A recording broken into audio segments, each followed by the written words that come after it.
Assalamualaikum warahmatullahi wabarakatuh. Apa kabar adik-adik semuanya?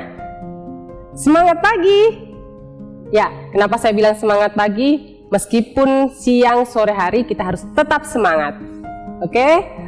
Baik, pada kesempatan ini untuk mata kuliah dasar-dasar aquaculture, hari ini kita akan membahas mengenai apa itu aquaculture.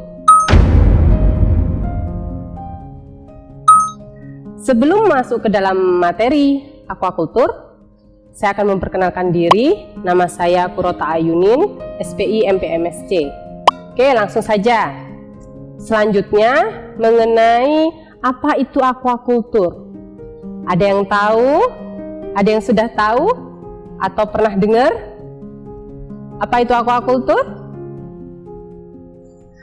Jadi, aquaculture itu diambil dari bahasa Inggris, yaitu aquaculture. Aqua sendiri artinya perairan, culture artinya budidaya. Jadi kalau secara harfiah, aquaculture adalah budidaya perairan. Tapi apa yang dimaksud aquaculture itu adalah kegiatan untuk memproduksi biota atau organisme akuatik di lingkungan terkontrol atau semi terkontrol dalam rangka mendapatkan keuntungan atau profit. Jadi, tadi yang perlu digarisbawahi, ya, apa saja tadi? Yaitu terkait biota atau organisme akuatik. Di sana tidak ada batasan untuk organisme biotik itu adalah ikan saja, tapi seluruh organisme yang mana ada di dalam suatu perairan itu bisa masuk ke dalam lingkup aquaculture. Jadi adik-adik bisa bayangkan betapa lahan atau komoditas aquaculture ini sangat luas sekali. Semua organisme yang masuk ke dalam perairan, yang hidup di dalam perairan, ya, kemudian dikelola secara terkontrol atau semi terkontrol, itu masuk ke dalam komoditas aquaculture. Dan itu masuk ke dalam definisi aquaculture. Jadi, Anda jangan ragu lagi. Oke, saya tegaskan lagi ya. Jadi aquaculture di sana tadi adalah kegiatan untuk memproduksi biota atau organisme akuatik di lingkungan terkontrol atau semi terkontrol dalam rangka mendapatkan profit atau keuntungan. Jadi ada poin-poinnya di sana. Ada organismenya di lingkungan, kemudian dipelihara dalam lingkungan terkontrol atau semi terkontrol, kemudian untuk mendapatkan profit. Oke, selanjutnya yang dimaksud di sana adalah memelihara, yaitu kita melakukan reproduksi, memperbanyak organismenya tadi. Itu adalah masuk ke dalam kegiatan pemeliharaan, dalam kegiatan budidaya atau aquaculture. Jadi ada memperbanyak, kemudian ada apa lagi kira-kira? Ya, menumbuhkan.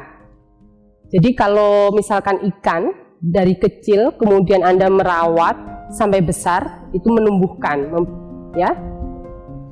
Jadi ada tadi reproduksi, kemudian menumbuhkan, kemudian ada lagi meningkatkan mutu biotik atau biota akuatik sehingga memperoleh keuntungan.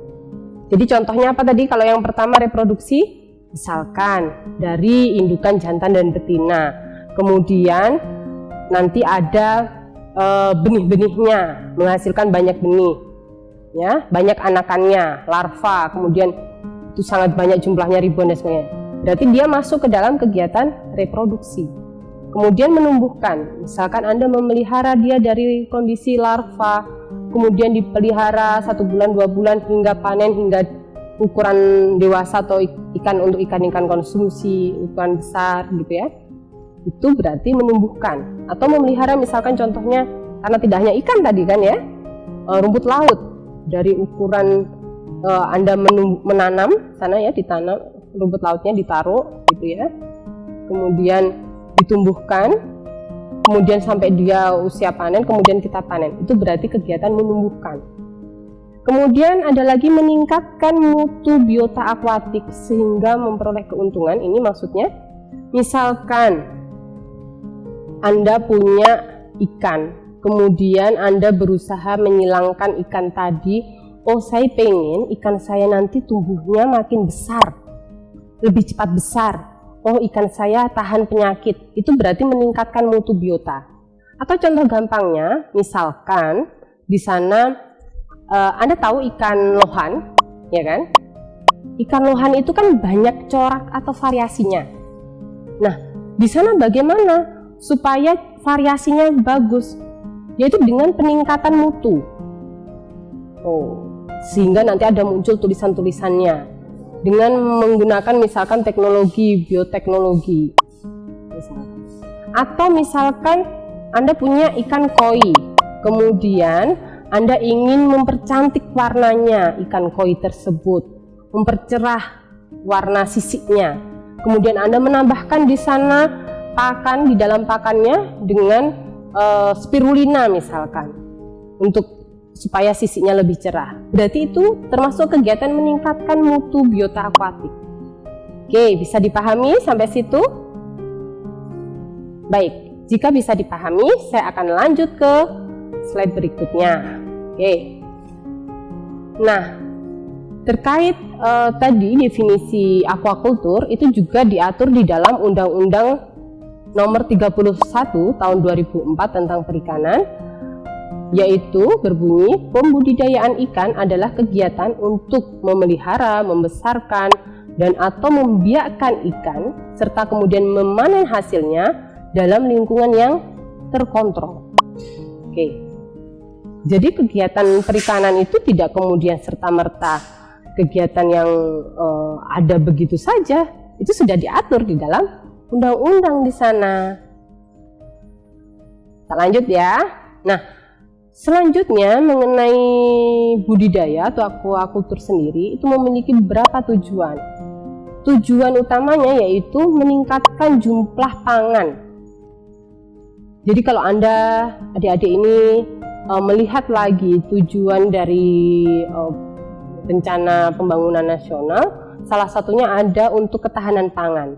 Dan di dalam program ketahanan pangan itu, salah satunya ada untuk program perikanan ini masuk ke dalam ketahanan pangan. Jadi dia masuk ke dalam tujuan budidaya, salah satunya budidaya itu mampu mensupport di sana untuk ketahanan pangan, yaitu meningkatkan jumlah pangan.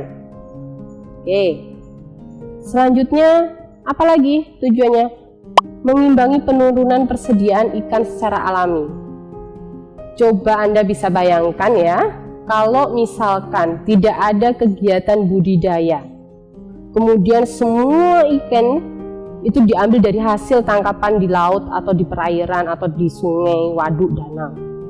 Apa yang terjadi? Maka ketersediaan plasma nutfah atau ketersediaan organisme atau biota tadi akan menurun, betul tidak? Ya, contoh saja misalkan kerapu sudah mulai banyak dibudidayakan ya. Kalau dulu awalnya tidak ada kegiatan pembudidayaan kerapu dan selalu mengambil dari tangkapan laut, dan Anda tahu kerapu itu ikan apa? Ikan karang kan? Coba diambil terus dari hasil tangkapan laut, ya. Apa yang terjadi? Ekosistem rusak. Terumbu karang pasti akan rusak karena mereka banyak tinggal di sana. Dan organisme itu sudah tidak ada lagi nantinya. Itulah salah satu tujuan dari budidaya, untuk melestarikan, untuk mengimbangi penurunan persediaan ikan secara alami. Sekarang yang lagi gencar apa? Lobster, ya kan? Lobster air laut. Itu yang mulai banyak. Bagaimana pemerintah mengupayakan untuk menjaga supaya lobster ini tidak ditangkap terus-menerus, dan penangkapan lobster sudah diatur. Ada yang dianggap ilegal kalau tidak memenuhi usia dan sebagainya. Nah, itu ada pembahasan sendiri nanti. Oke, selanjutnya tujuan yang lain yaitu mencukupi kebutuhan protein hewani. Ya, mencukupi kebutuhan protein hewani. Kalau tadi kan mencukupi jumlah pangan. Kalau ini terkait mencukupi kebutuhan protein hewani. Anda tahu protein di ikan itu tinggi sekali nilainya.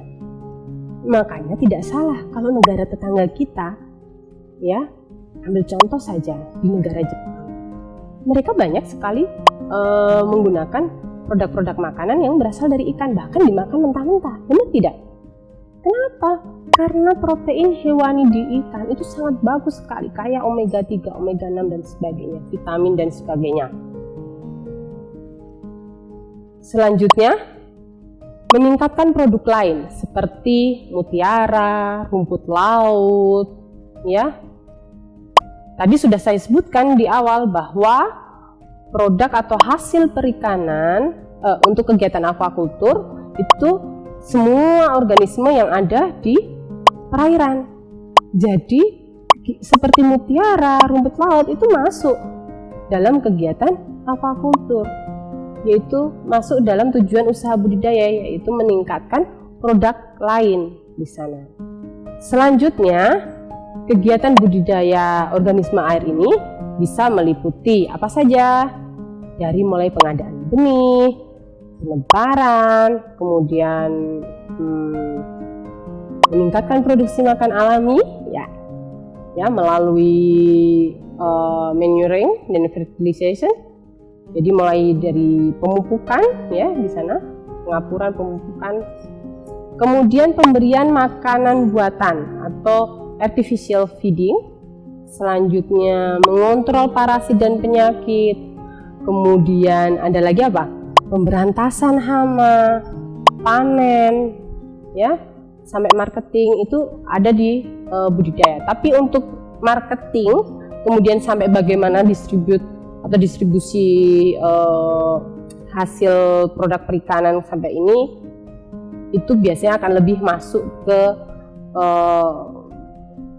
sektor sosial ekonomi atau agribisnis perikanan. Jadi kita kalau di budidaya untuk kegiatan kita cukupkan sampai harvesting. Tapi pada kenyataannya para pembudidaya itu banyak yang mereka itu kegiatan mulai dari pengadaan benih, kemudian ditebar, kemudian bagaimana produksi pakan alami hingga dewasa, hingga nanti dikasih pakan buatan, kemudian dikontrol penyakitnya, sampai nanti dia panen di sana. Baik, sampai sini ada pertanyaan? Kalau ada pertanyaan, nanti bisa dikirim, ditanyakan, diketik di feed-nya, ya. Oke.